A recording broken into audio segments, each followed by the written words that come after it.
si Attorney Michael Powa, Undersecretary. Sir, magandang umaga po. Magandang umaga, Manong Ted. Magandang umaga rin po, Ma'am DJ. Opo, and thank you for your time again. Yusek, ito ho munang pakilinaw po, yung pong mga naiipit sa mga bodega ng Transpac Logistics na mga gamit ho ng ating public school, particularly ho itong mga science and mathematics na mga mapapakinabangan ng ating mga teachers. Naglabas kayo ng statement na ito po'y nakuha na po ninyo? Kinukuha po sa kasalukuyan, Manong Ted. No? So, nung first week of December kasi, after natin makapag-file ng kaso, nung first week of December, nakatanggap naman tayo ng sulat galing sa Transpac, suddenly saying na pwede na nating kunin. Pumapayag na silang i-haul natin yung ating mga kagamitan doon sa mga warehouses. So, yung mga regions sa ngayon po ay nag-haul na. Ang latest report sa akin, karamihan sa mga regions ay nasa 60% na po yung now-haul. We're looking to finish the hauling. Siguro latest na yung, kasi ang target po namin is within December, makuha na lahat. But latest na siguro around mid-January. But hopefully within December, makuha na po lahat. Opo. Sino ngayon ang gagasta noong pagkuha at pag-deliver po sa mga dapat paghatiran? Opo, DepEd na po ngayon muna ang gumagastos pagdating sa hauling. Of course, subject to damages and all that we can we can also recover later on. Pwede ho bang pakipaliwanag lang briefly, attorney, ano ba nangyari dito kung bakit hinawakan ng Transpac ito for the longest time? Gaano ho ba katagal nilang hinawakan to at anong mga materialis po ito? Opo, thank you, Sir Ted. So ito pong kasing, if I may discuss briefly, yung history siguro, yung background nitong transaction na to. So ito pong transaction with Transpac, this was back in October 2021. So ang nangyari po kasi noon, yung polisiya is hiwalay po yung supplier doon sa magde-deliver o yung logistics provider. Meaning may bidding tayo para sa magsusupply ng mga materyales o kagamitan. Tapos hiwalay yung bidding para doon naman sa kukuha mula sa supplier ng mga gamit at magde-deliver sa mga paaralan.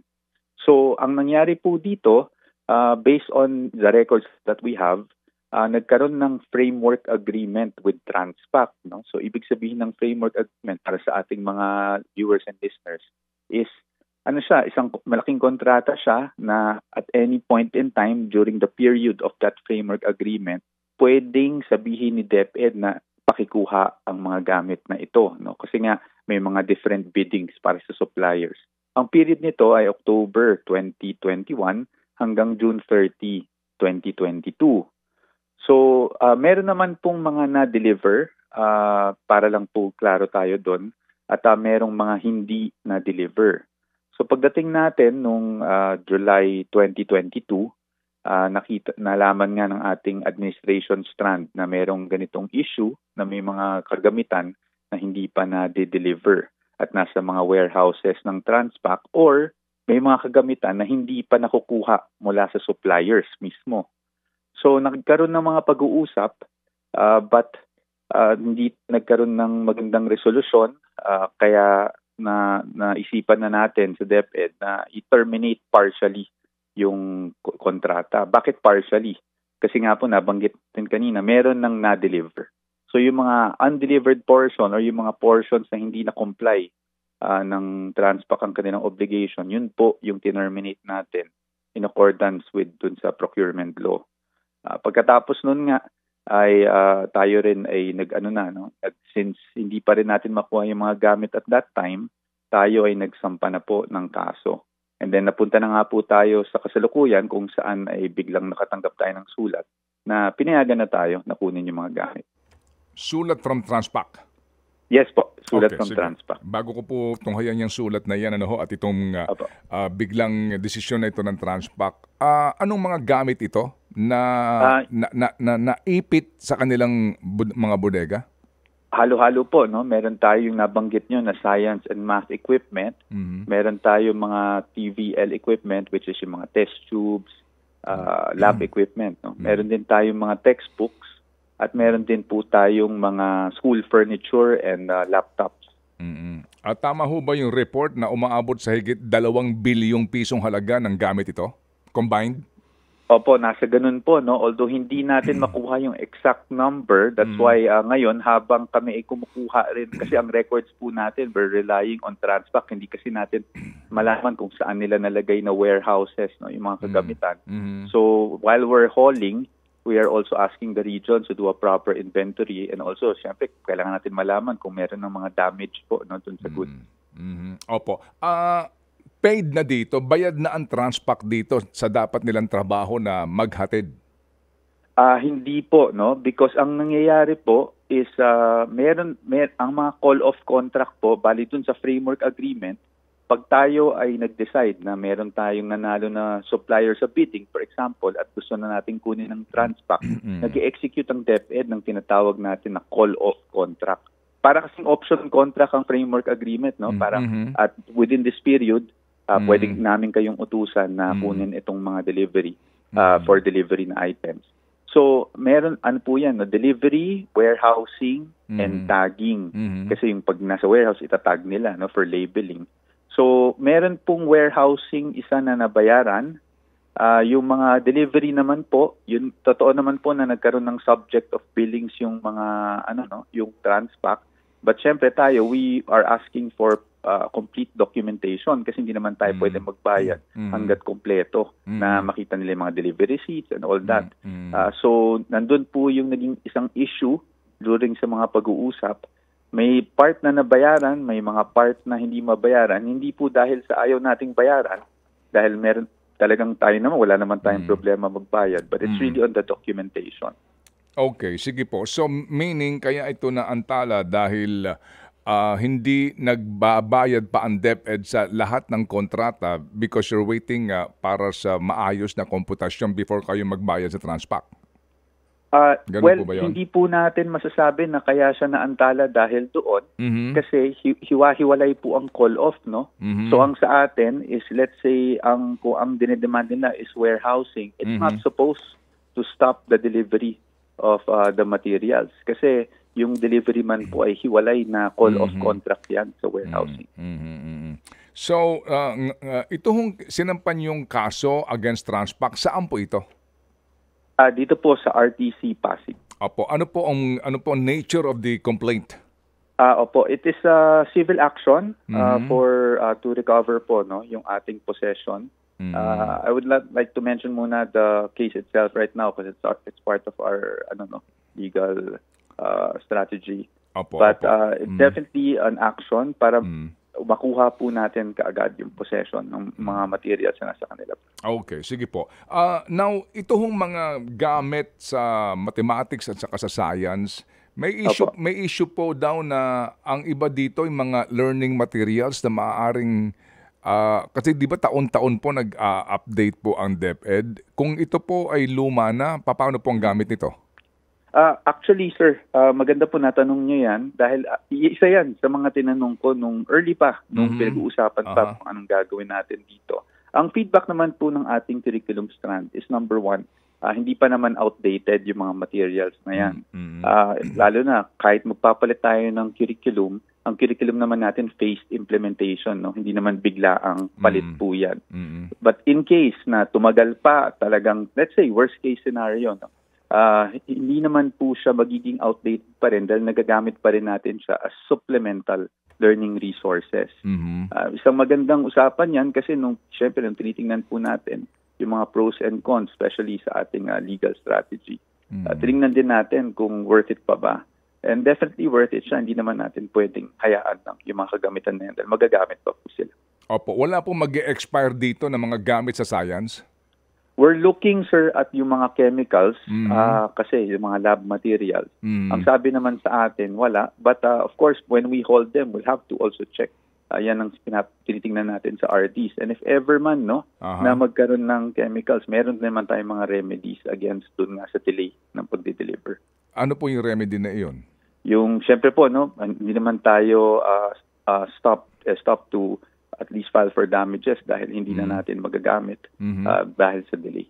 Opo. Ito hong Transpac ngayon, as far as DepEd procurement is concerned, ng serbisyo ho ng gantong warehousing at logistics. Blacklist na ba ito? Sa ngayon po, sir, ang policy kasi namin sa DepEd is bundled na siya. Hindi na natin hinihiwalay ang delivery. So kung sino ang supplier, at ginawa na natin this year yan sa mga binibid out natin, kung sino ang supplier, sila na rin po ang magde-deliver. Oo. So, pero to answer my question, ang Transpac Logistics ngayon, kung sakasakali po, no, na sila ang itatie up ng supplier ninyo, anong treatment no ng DepEd, Ron? Well, sa ngayon po, pinapatingnan na po natin sa procurement.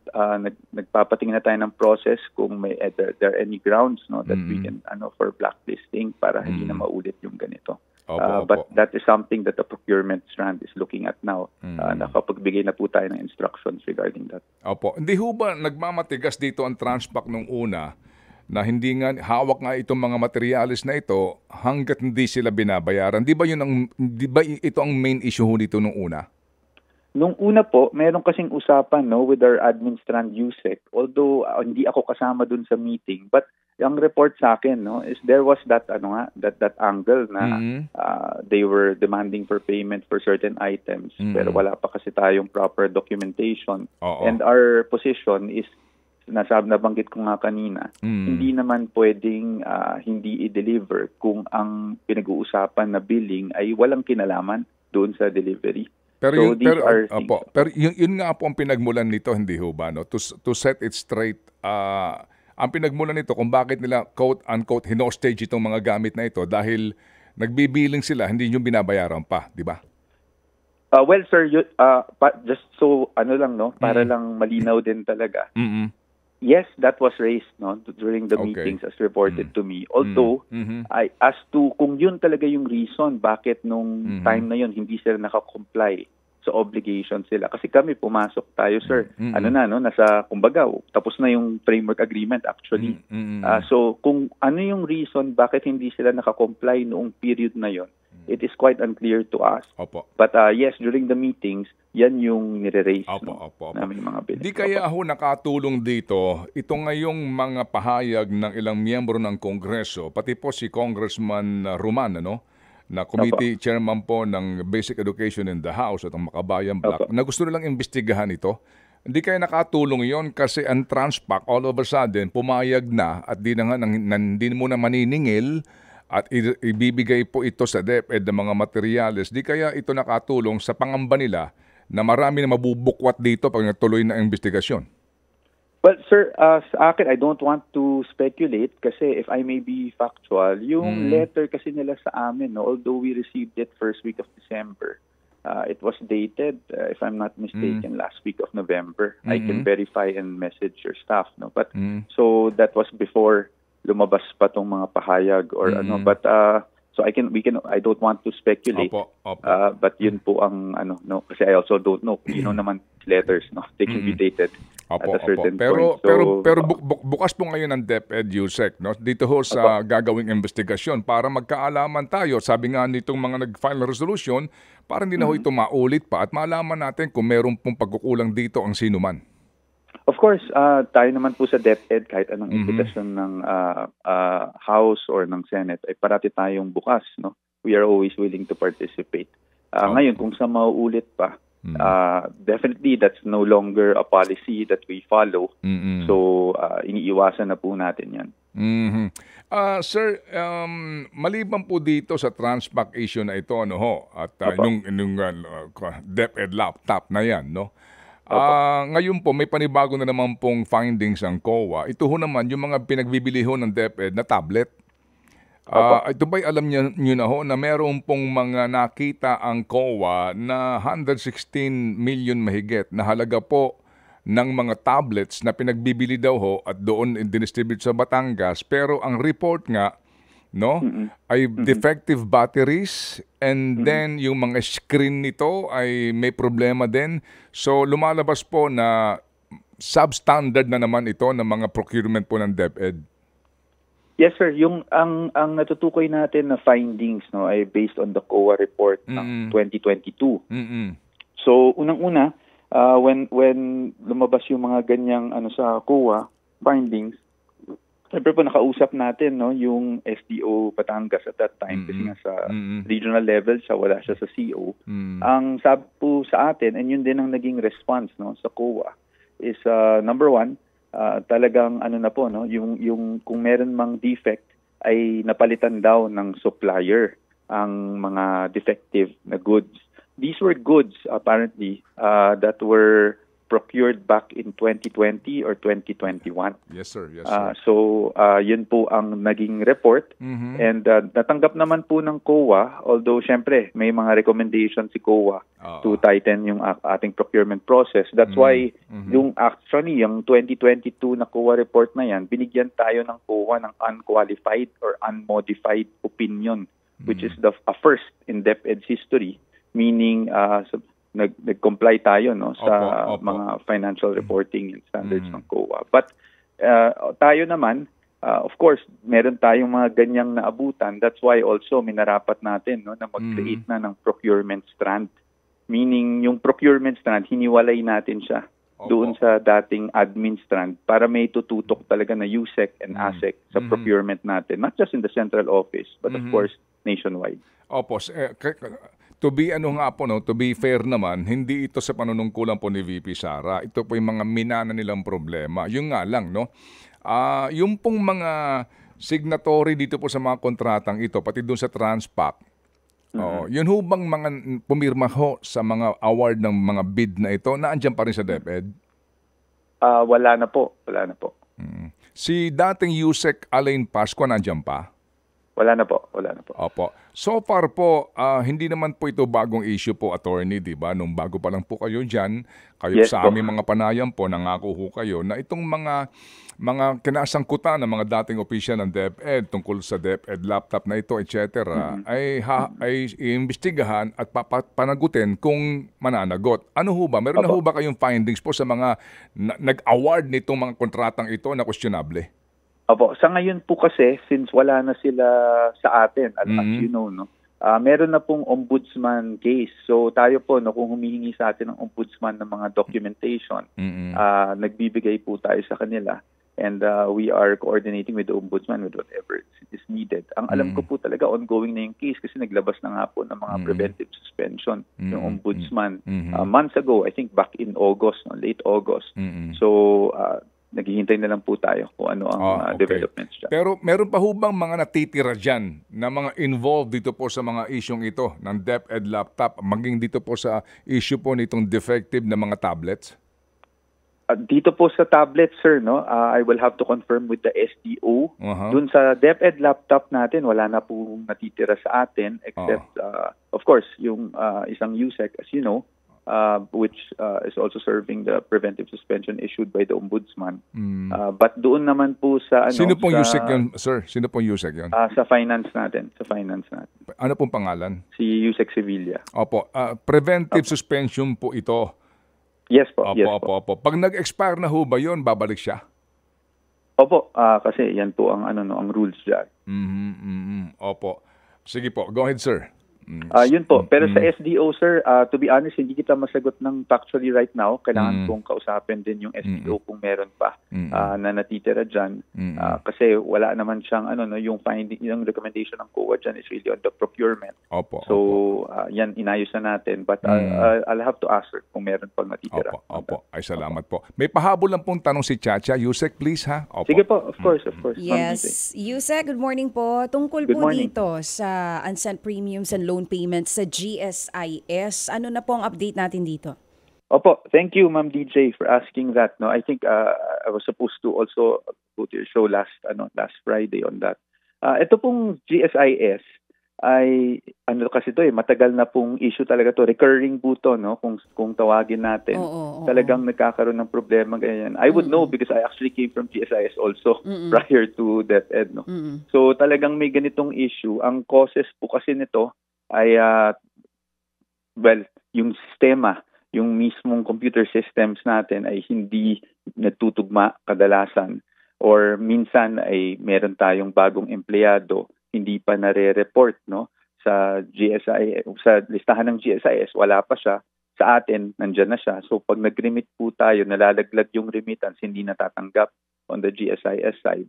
these are issues, no, na kailangan iresolba ng DepEd at GSIS, and that's why back in February pa lang this year, nagkakaroon na po tayo ng monthly meetings. Ako po mismo ay nag-a-attend monthly meetings with GSIS to address, all issues with premiums, loans, at kung ano-ano pang issues ng GSIS. Sa regional at field level naman po natin, nagkakaroon din tayo ng regular, ngayon po, meron tayong ongoing reconciliation para malinis yung mga ganyang issues. So ongoing po yan sa ngayon.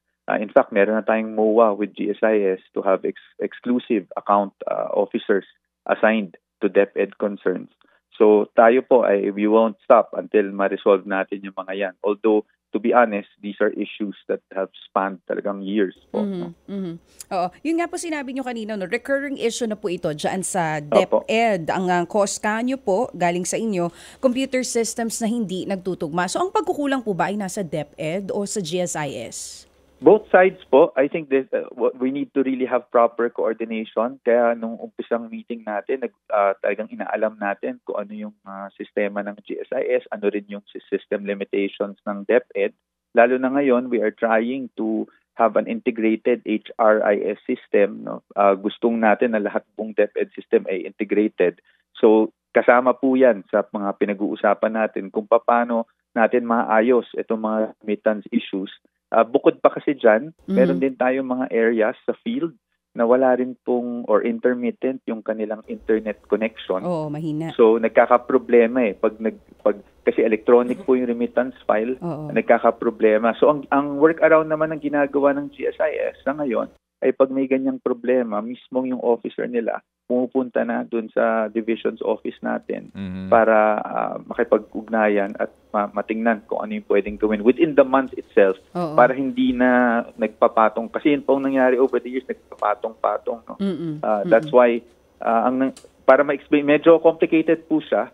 Pero for example, mag-send ako ng file sa GSIS, tapos yung listahan ko ay hindi consistent sa listahan ng GSIS. Pwedeng ang tatanggapin lang ng GSIS ay yung mga nasa listahan niya, tapos yung wala sa listahan niya, malalagdag yung payment, magiging clarificatory item.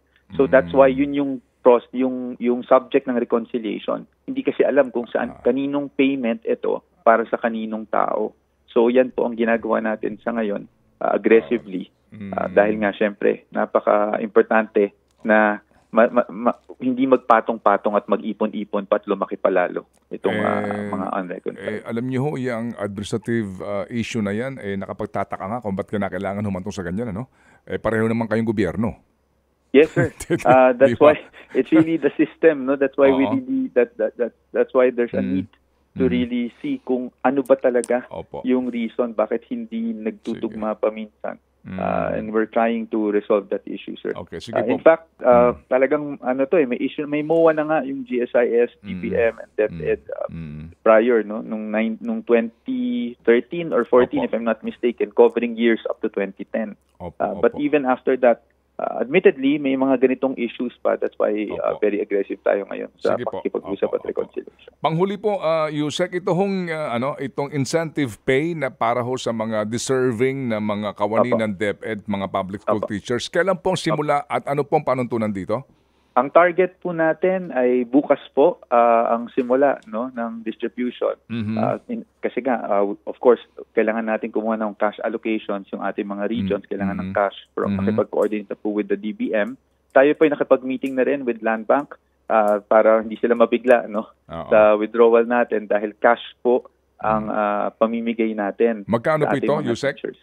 18,000 po ang uniform rate natin. Of course, subject to tax. 18,000 bawat isang guro. Opo. Meron ho bang kwalifikasyon? Meron pong qualification that wala po sa akin yung buong list, no. So it's not going to be exhaustive. But pag meron po kasing service time needed. Ngayon, kung meron naman pong kabawasan o nasa service pa lang ng 4 months or 3 months, makakuha po nila yung prorated rate niyan. Okay. So 18,000 po Yan po yung naging maximum na mabibigay natin based on yung savings natin. Okay. Ito po over and above the 13th month pay. Yes po. Over and above po. Sige po. So sa lahat po ng mga public school teachers ngayon, dapat informed na sila kung sila po'y tatanggap ng buo o may bawas dahil doon sa mga pro-rata issue. Tayo po ay nakikipag-coordinate sa regions na nasabihan na natin sila, so they should be issuing their own advisories. Okay. We're talking about how much in totality po ang budget dito? Nako, nasa ano po tayo, no? Based on yung meeting ko the other day, halos 17.8 billion po. Kasi ano po tayo, nasa 900, almost a million employees tayo, 990 something thousand. So almost a million employees po tayo. So ganun po yung lumalabas na numero. So meron na ho kayong notice of cash allocation dito? Meron na po tayo sa Central, yung mga regions, isa na po silang naatasan last week pa, no? Nung Thursday or Friday na makipag-coordinate sa kanilang mga counterparts sa DBM. Opo. At meron na pong nabigyan. So hopefully today po lahat ay maayos. Sana nga po lahat ito'y makatanggap bago magpasko para ho maganda naman po ang Pasko ng ating mga kawani ng DepEd. Ano po, Yusek? Yes, sir.